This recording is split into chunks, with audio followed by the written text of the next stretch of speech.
gentlemen, the President of the United States, accompanied by Erica Kirk.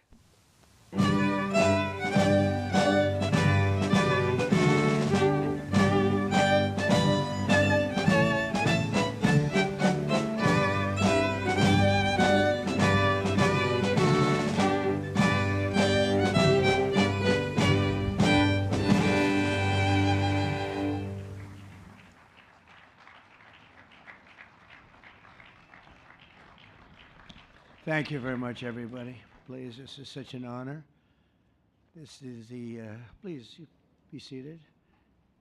This is the first time we've been at the new and improved Rose Garden, and people are loving it. They're loving it like they've not loved a lot of things. We have the Presidential Walk of Fame, which you just saw, and it just opened. We wanted to get it open for this occasion. We were hoping we were able to get outside, and the weather allowed us to. It was supposed to be a terrible rainy day. I was telling Eric, and God was watching, and he didn't want that for Charlie. He just didn't want that.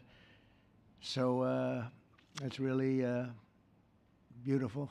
It couldn't be more beautiful. Today we're here to honor and remember a fearless warrior for liberty, beloved leader who galvanized the next generation like nobody I've ever seen before, and an American patriot of the deepest conviction, the finest quality and the highest caliber, the late, great Charlie Kirk.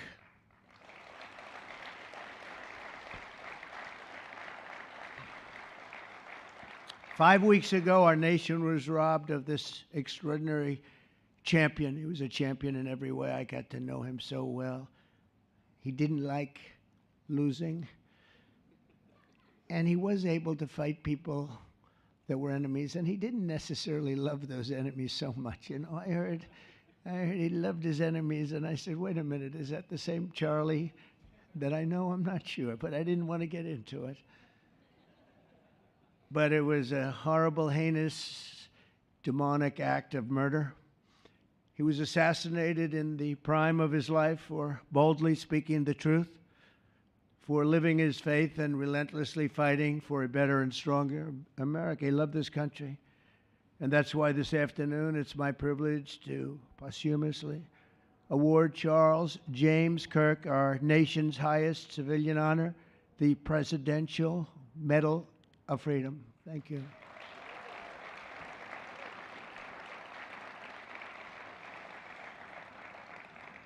As you know, only hours ago, I returned from a very historic trip to secure peace in the Middle East. People said that couldn't be done. Charlie felt it could be done. Charlie felt it could be done. Thank you. Thank you. Thank you very much. But I raced back halfway around the globe. I was going to call Erica and say, Erica, could you maybe move it to Friday? And I didn't have the courage to call. But you know why I didn't call? Because I heard today was Charlie's birthday. And I said, you know, that was a definite. And I said, we're going to have to forget about some of those very big, very rich countries that expected me to be there. And I can tell you, based on the length of that flight, I wouldn't want to go back tomorrow. But I would not have missed this moment for anything in the world. Nothing. And it's a very important time for our country, and our country is doing so well. It's never done better. We are a country with almost now $18 trillion of investment coming in. Nobody's ever seen anything like that. Previous administration had less than $1 trillion for 4 years. We have more than 18, it'll be much more than 20 by the time the year, more than $20 trillion. There's never been a country in the world that had anything like that. What's happened to our country is incredible in a short period of time. Charlie was a big person for, sir, could we close up those borders, please, a little bit? You know, they're really leaking badly. I said, Charlie, I haven't gotten there yet. But, you know, it came out last 4 months. Literally nobody was allowed into our country. And the only people that were allowed in were people that came in legally. The borders are absolutely stone cold closed. And they reported 0, 0, 0, and 0, so that's pretty good. but he was a big believer. He wanted people in the country more than I did, frankly. He wanted them to come in legally, and he got his wish. October 14th is Charlie's birthday, and he should have been turning 32 years old. I tell you, when I first met him, he was like 22, and I said, boy, he's awfully young, but I thought he was older than that, you know. He looked a little bit older than his age. That's okay, you know. That's not good when you're old, but when you're young, it's great. He had the best of all things, but he was special. But instead, Charlie is attaining a far more important milestone. We're entering his name forever into the eternal roster of true American heroes. He's a true American hero, an amazing person, way, way beyond his years. And I'm honored to be joined by a woman who has endured unspeakable hardship with unbelievable strength, and that's Charlie's widow, Erica. And I just want to thank you, Erica. He loved you so much.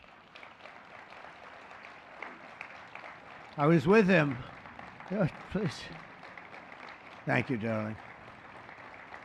Thank you. I was with him before I met Erica, and he told me he was going to get married. He said, you won't believe how beautiful she is. I said, well, then now that I meet her, he's right. But then he also said, and you know what? She's like the smartest person I know. See, they do go together on occasion. Not often. Not often. But on occasion they go together. But he was in love with you. He was deeply in love with you. It's great. Erica, your love and courage have been an inspiration to all of us, and we will always be here for you, and we're always going to be here for your gorgeous, beautiful children. And we'll never forget what your family has sacrificed for our country. Man loved our country. When things were going badly for our country, he was so, as you know, angry. He would get angry because he said it doesn't have to be that way. We're also pleased to be joined by an incredible group of Charlie's friends, very powerful friends, actually, and some not so powerful, and they're actually better people, okay? I know them all. They're the less powerful ones. I have to tell you that, all of you power guys down here. The best ones in the group are the ones that are less successful, but that happens too. No, they're all great, and they're here. And let's start with Erica's father. Where is Erica's father? Where are you? Where are you, Dad? Oh, look at him. Wow.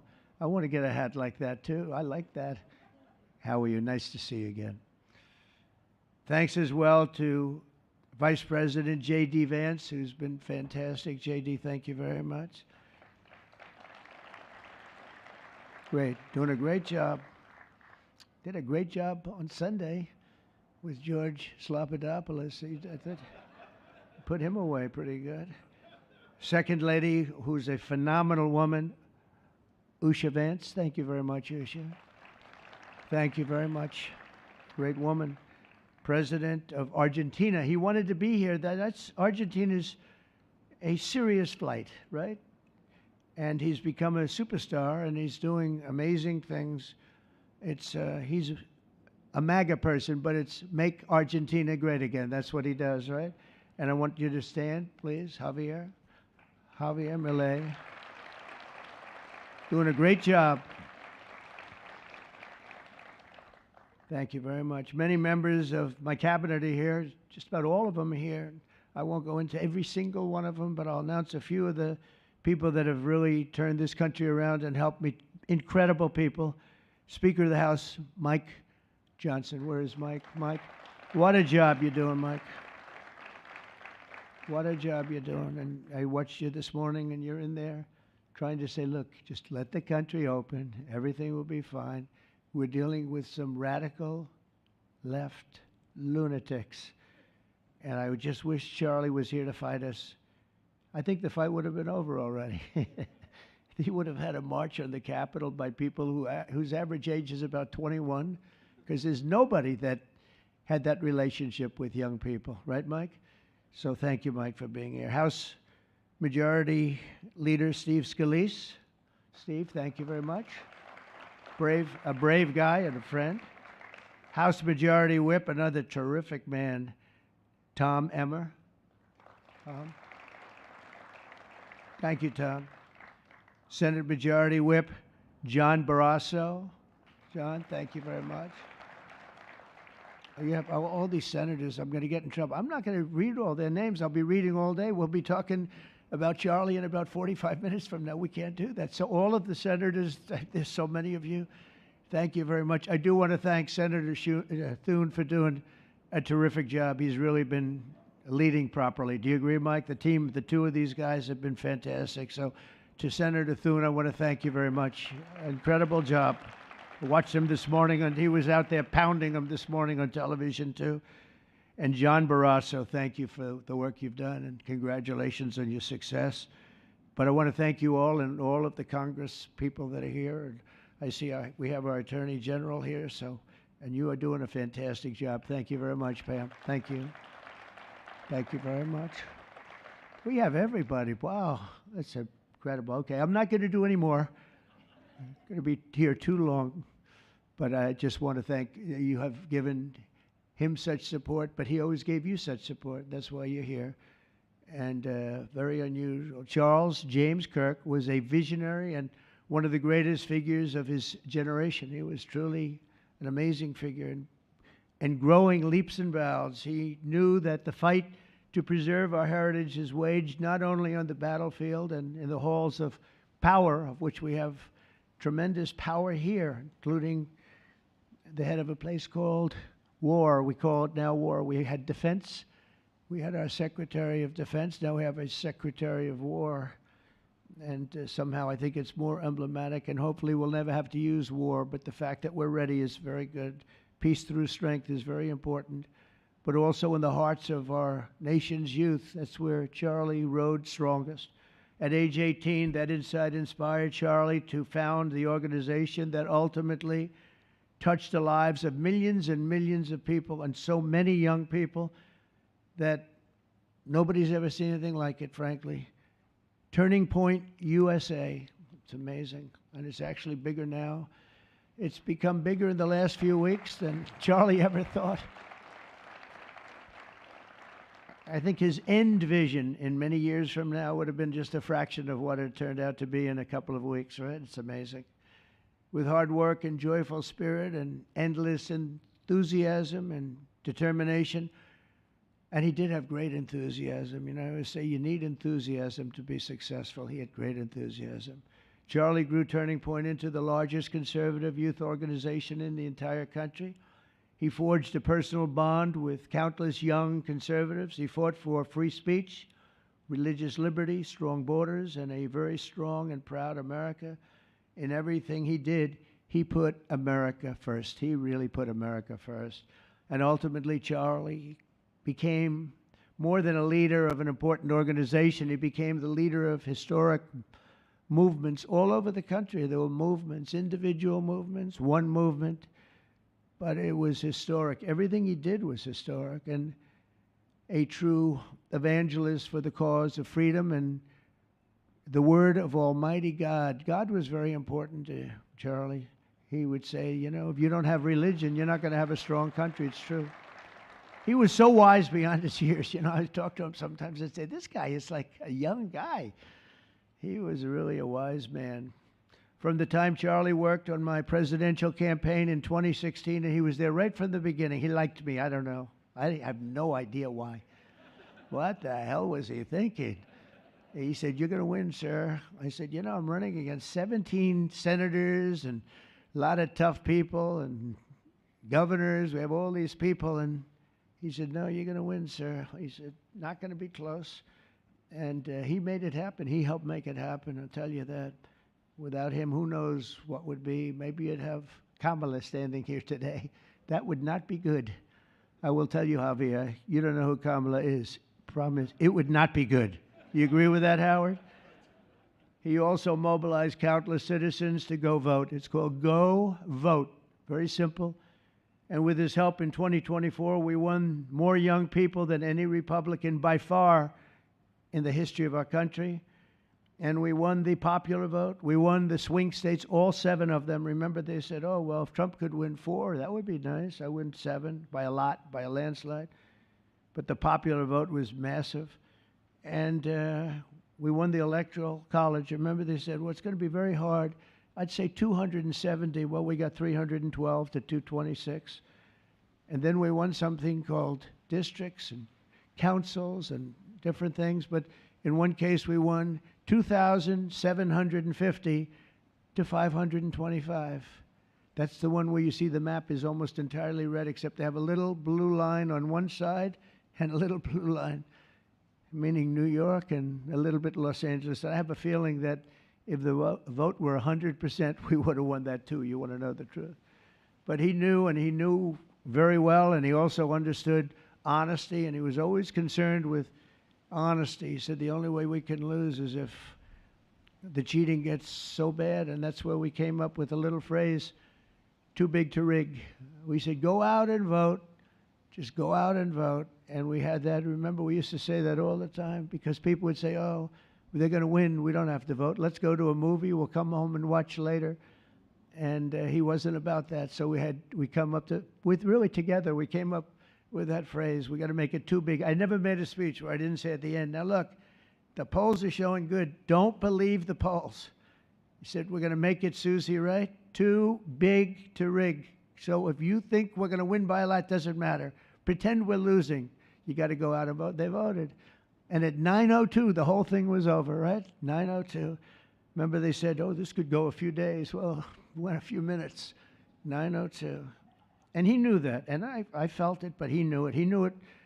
I think he knew it more than anybody.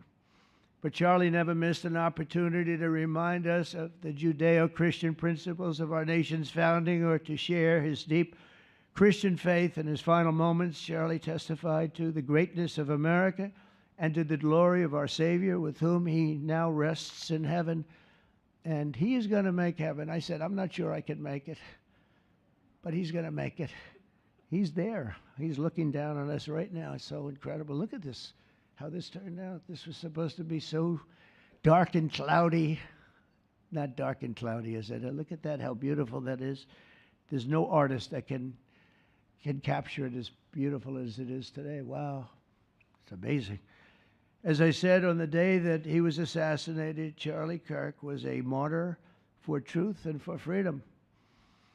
And from Socrates to think, and to St. Peter, from Abraham Lincoln to Martin Luther King, those who change history the most, and he really did, have always risked their lives for causes they were put on earth to defend. He was put on earth to do exactly what he was doing. He didn't want to waste time. He would have been a top student at any college in the country. I know the college as well. He's smarter than the guys there. He was so smart.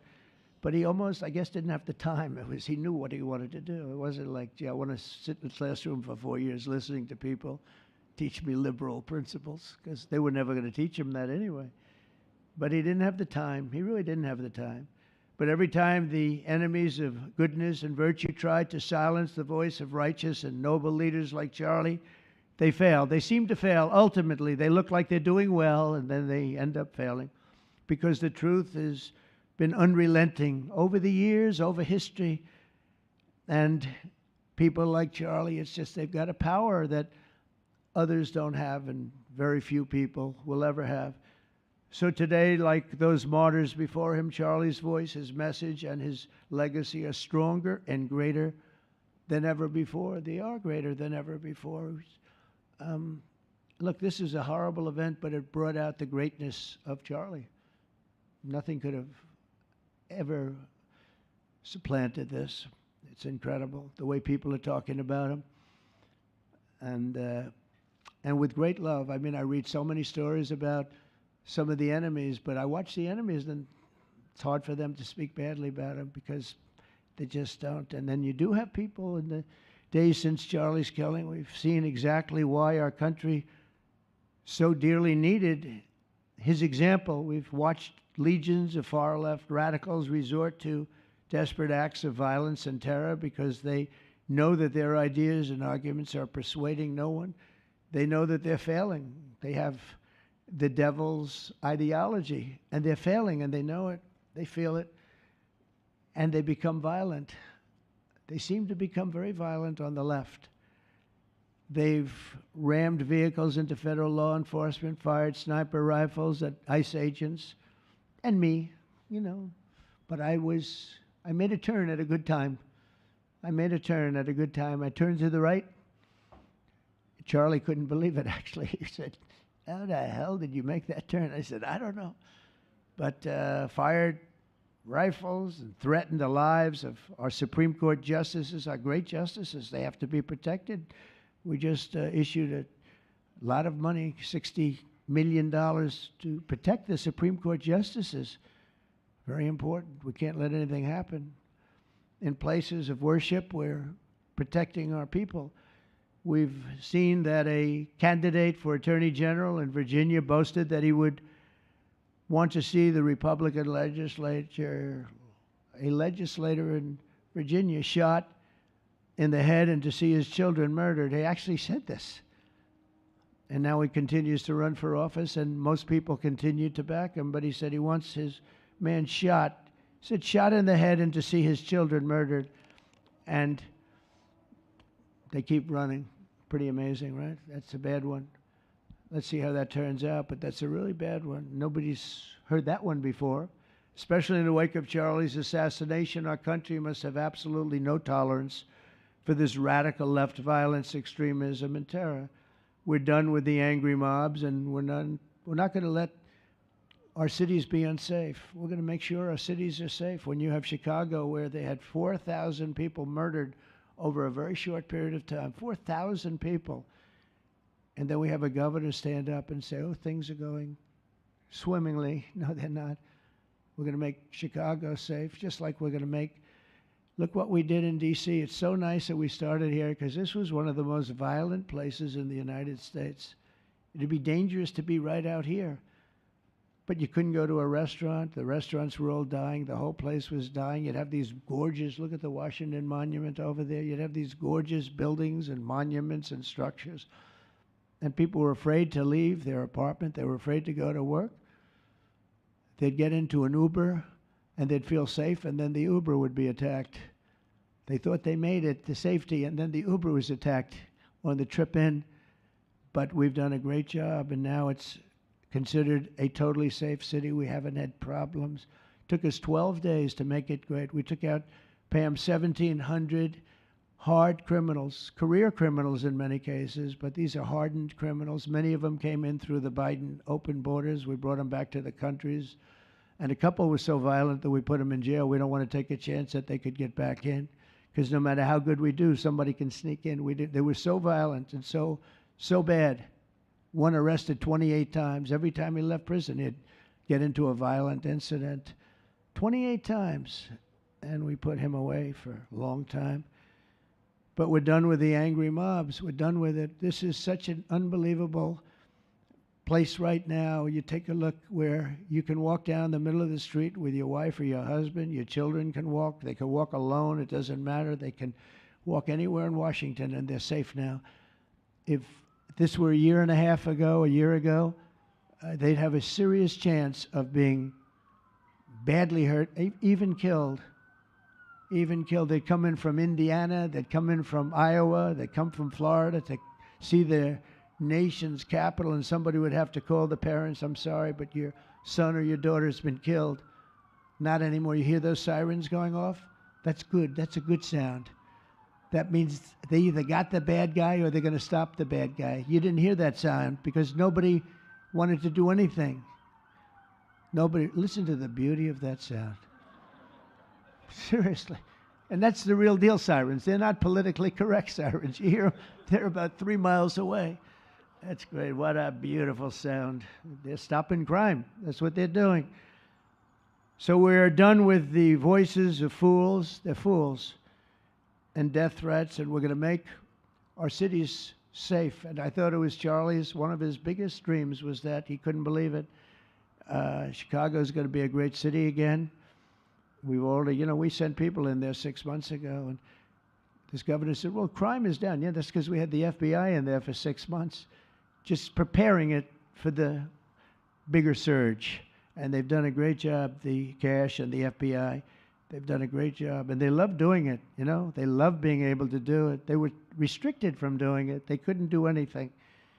And now they're totally unrestricted. All they have to do is stop crime, and they're doing it. By the way, Memphis, as you know, you heard they went in about a week ago, one of the most dangerous places in the country. It's really in the world. It's not just the country. They have very few cities that would compare to some of these cities. You go to Afghanistan, you say, oh, that's unsafe. Well, the crime numbers are much better than the crime numbers in places that we have. So Memphis, I understand, is doing unbelievably in 1 week. It's like a different place. And this took 12 days, and then after that, we just perfected it. But after 12 days, we had good safety here. After 1 month, it's like, it's really amazing. And by the way, restaurants are booming. Restaurants are opening up. The big problem we have, you can't get into a restaurant in D.C. anymore. So they're opening up. It's a beautiful thing to see. It's called safety. It's called law enforcement and letting them do their job. And that's why I said last month that I have directed the Attorney General and the Department of Homeland Security to confront the very real threat of left-wing terrorism in our country. It's a real threat. Not when you confront it, it's not, because they're not brave people. In fact, they're cowards. When you confront them, they immediately fold. You have to see them fold. You have to see them crying. They fold. But it includes dismantling the networks that fund them and finance them, and we're finding out who those networks are. We already know quite a few of them. When you see these violent incidents, and then you see people holding this gorgeous sign with beautiful wood, beautiful cardboard, wood, everything's perfect paint job, and they're all the same. There are thousands of them. You know that they weren't made in the basement out of love. They were made by anarchists, and in some cases wealthy. I'll probably find some of my nice friends that are up there being so nice to me, especially lately. They're being very nice. But it surprises you who they may be, and you almost wonder, why would they do it? But they're hurting our country, and we're really taking it back one by one. If we didn't go into Los Angeles early on in the administration, the commissioner, the chief of police, Los Angeles, said if they didn't go in, we would have lost our city. Now, they already lost 25,000 houses to fire because they wouldn't let the water come in from the Pacific Northwest, which they should have done. I said, you better do it. They didn't do it, and we had 25,000 homes where they had no water in their sprinklers, they had no water in the fire hydrants. It would have been a different kind of a thing if they did what they were supposed to do. We had to break in. We broke in and had the water come down. They said for the environment, great, they lost 25,000 houses. It's incredible. But the commissioner said without the federal government and President Trump's intervention, we would have lost the entire city. And we have the Olympics going there soon. I got the Olympics. We have the Olympics. We have the World Cup. And we have, most importantly, we have the 250th anniversary of our country. That's going to be most important.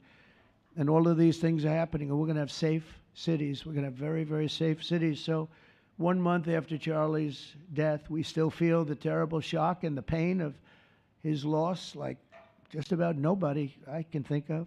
Charlie Kirk was one of a kind. He was unstoppable. And he really was. Boy, when he had an idea in his head, he would call me, sir, please, you haven't done it yet. I said, Charlie, relax. Just relax.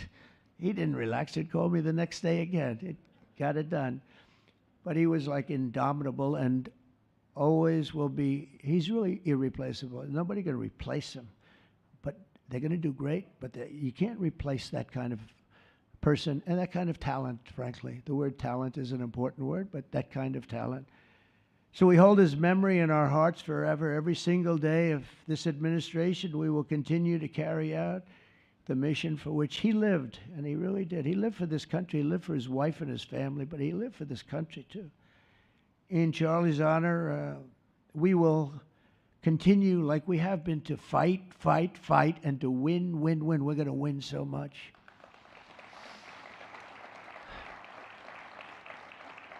So the presidential Medal of Freedom is a big deal. You have the Congressional Medal of Honor, military, and the Presidential Medal of Freedom, which is civilian. And the Presidential Medal of Freedom is a really big deal. Very few people get it.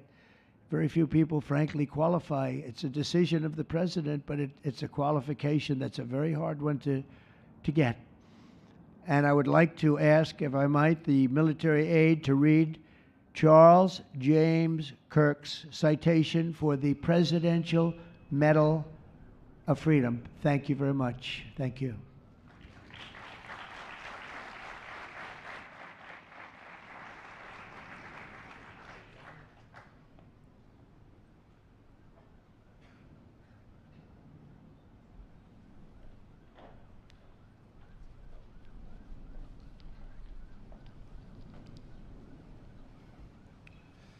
The Presidential Medal of Freedom is awarded to Charles James Kirk.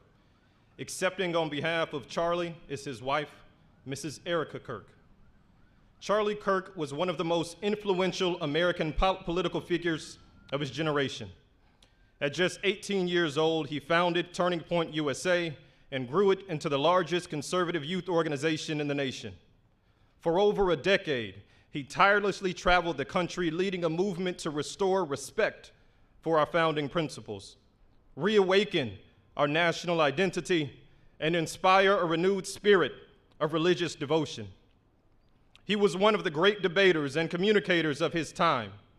Despite receiving repeated threats, he remained undeterred and modeled courage, logic, humor, and grace to the next generation. On September 10th, 2025, at age 31, Charlie Kirk was assassinated while addressing a group of students. The United States honors him as a martyr for truth and freedom.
Thank you, Mr. President, for honoring my husband in such a profound and meaningful way. And thank you for making this event a priority amid the peace process in the Middle East. Thank you. Very grateful. Charlie always admired your commitment to freedom, and that's something that both of you shared. So thank you. Your support of our family and the work that Charlie devoted his life to will be something I cherish forever, so thank you. To our gracious First Lady in her office for making this event possible, thank you as well. It's beautiful. To Vice President and the lovely Usha fans, your friendship has been an unbelievable encouragement. Thank you. And to all our friends and family that are here and watching from all around the world, thank you for loving us. Thank you for praying for us and for believing in what Charlie believed in. And to our Turning Point USA staff and the Charlie Kirk Show staff, we love you more than you could ever know. And to the Turning Point USA chapters that are watching all across America right now, you are the heartbeat of this future and of this movement. Everything that Charlie built, you guys are the legacy holders of that. You are living proof that his mission did not die with him. It lives through you. And Charlie always said the next generation will decide whether freedom endures. And because of you, I know that freedom will endure. It will. And today we're gathered not only to celebrate Charlie's birthday, but to honor a truth that he gave his entire life to defend, and that's freedom. The very existence of the Presidential Medal of Freedom reminds us that the national interest of the United States has always been freedom. Our founders etched it into the preamble of our Constitution, and those words are not relics on parchment. They are a living covenant. The blessings of liberty are not man's invention, they are God's endowment. Charlie lived for those blessings, not as abstract words, but as sacred promises. He used to love to journal about this topic all the time, and with such a heart postured of gratitude. And he believed that liberty was both a right and a responsibility. And he used to say, freedom is the ability to do what is right without fear. And that's how he lived. He was free from fear. He was free from compromise, free from anything that could enslave his soul. His name, Charles, literally means free man. And that's exactly who my husband was. He was a free man. And from the time I met him, sitting across from him, being interviewed on politics and philosophy and theology, anything that Charlie loved, any topic he loved, and I just saw the fire in his soul, and there was this divine restlessness within him that came from knowing God placed him on this earth to protect something very, very sacred for all of us. And he never stopped fighting for people to experience freedom. He didn't. Charlie often said that without God, freedom becomes chaos. And he believed liberty could only survive when anchored to truth. And I remember in one of his speeches, he told the audience that the opposite of liberty isn't law. He said it's captivity. And that the freest people in the world are those whose hearts belong to Christ. But what's so powerful is that Charlie had the ability to communicate so brilliantly across all generations. And he reminded us that in a world that tells us freedom is doing whatever you want to do, the real freedom is the power to live freely and to do what is right. And in one of his journal entries, he wrote that he wanted everyone to know that you can't have liberty without moral responsibility. Freedom divorced from faith eventually just destroys itself. And what's so fascinating about all of this is looking back these past 12 years of Turning Point USA and his mission, there's almost this veil of sacredness. Because what I realize is that while he was building an organization, he was also building a movement. One that called people back to God, back to truth, and a movement that was filled with courage. And ironically, for a man who impacted millions, Charlie never desired to be the center of attention. He just wasn't. My husband was not a man of extravagance. He loved simple but deeply meaningful things, truly. He loved his late night walks. He loved buying more books than he could ever read because he felt there was no such thing as a book budget. And he loved being able to read to our kids the same bedtime story on repeat because he knew it was their favorite. But to him, that was special. And he loved to sit in the sun on a Saturday morning with his cup of decaf coffee, and his phone was off because he was honoring the Sabbath. And for him, it was that moment to catch his breath and just be in peace, because he was unreachable at the moment. And he preferred quiet birthdays. But that never stopped me from telling him. I told him every single year, I said, baby, I love your birthday. I said, because it's the day that God knew the world couldn't go another day without you.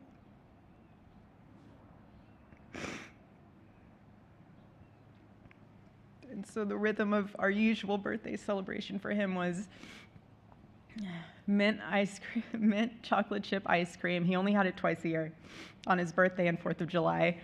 It's just, and then after that, it was back to work as usual. But last year, his one birthday wish was to see the Oregon Ducks play the Ohio State. And they won. Oregon won that night. And it was by far one of the most memorable nights of his birthday experience of his life until today. And so, honestly, President Trump, I have spent 7.5 years trying to find the perfect birthday gift for Charlie. And it's so difficult. And those of you that have spouses or loved ones, you know how difficult it is sometimes to buy a gift for someone that you love, because he wasn't a materialistic man, so that also did not help. But now I can say with confidence, Mr. President, that you have given him the best birthday gift he could ever have.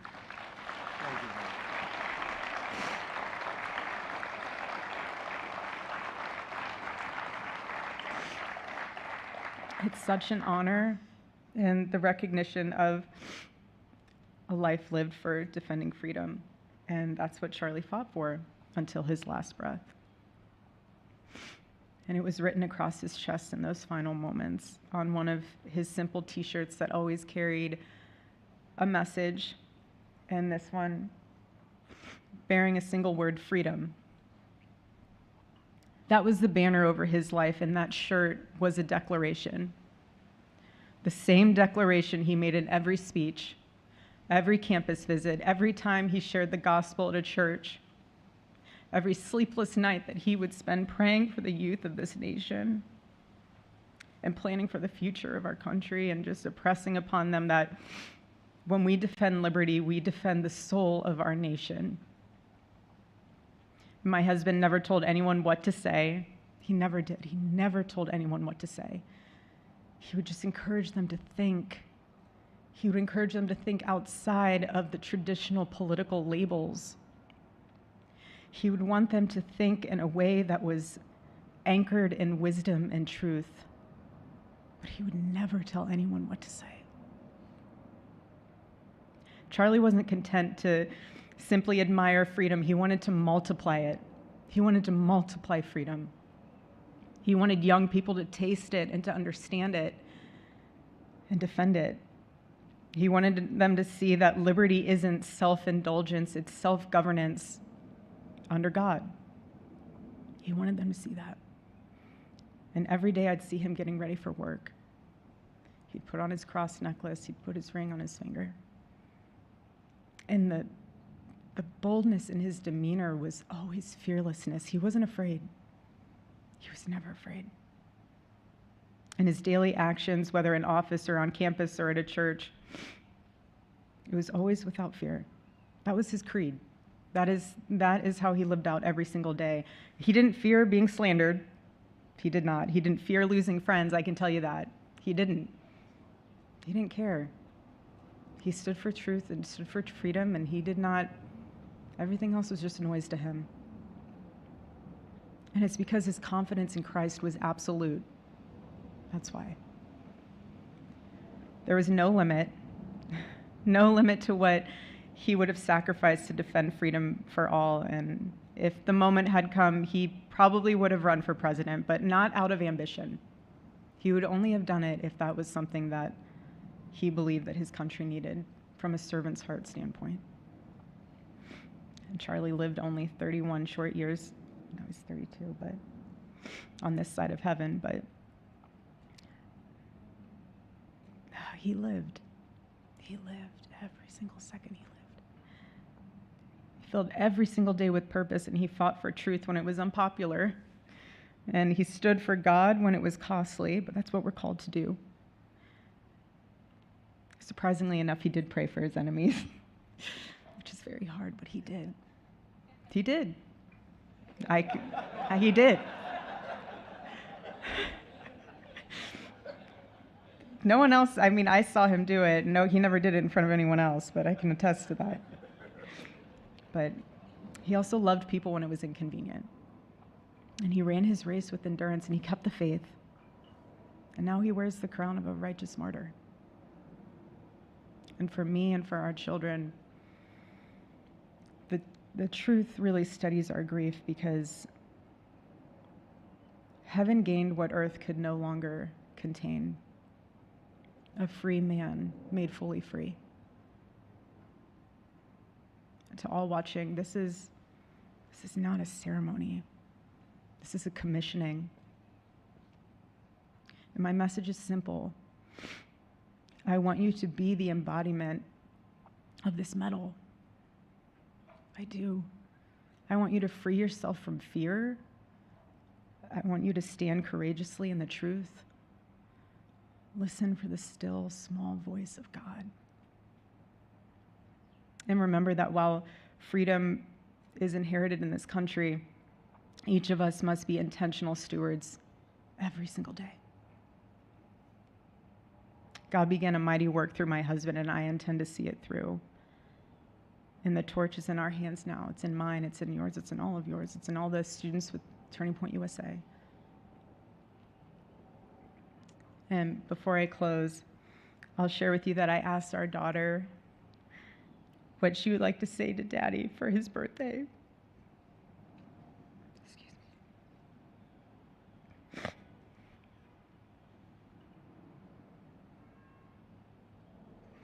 She said, "Happy birthday, Daddy. I want to give you a stuffed animal.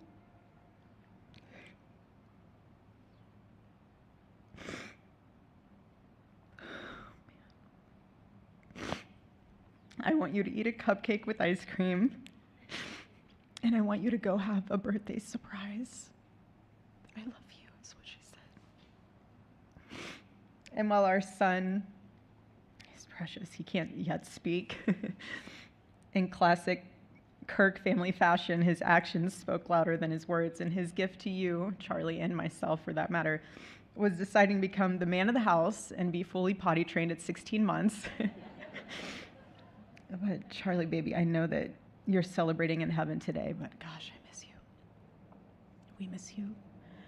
And we love you, and we promise we'll make you proud. And Charlie's life was proof that freedom is not a theory, it's a testimony. He showed us that liberty begins not in the halls of power, but in the man of a heart surrendered to God. And so today, as we honor Charlie with this incredible Presidential Medal of Freedom on his birthday, I stand here with tears and just a humbled heart and spirit, because his story reminds us all that to live free is the greatest gift, but to die free is the greatest victory. Happy birthday, my Charlie. Happy Freedom Day. God bless you.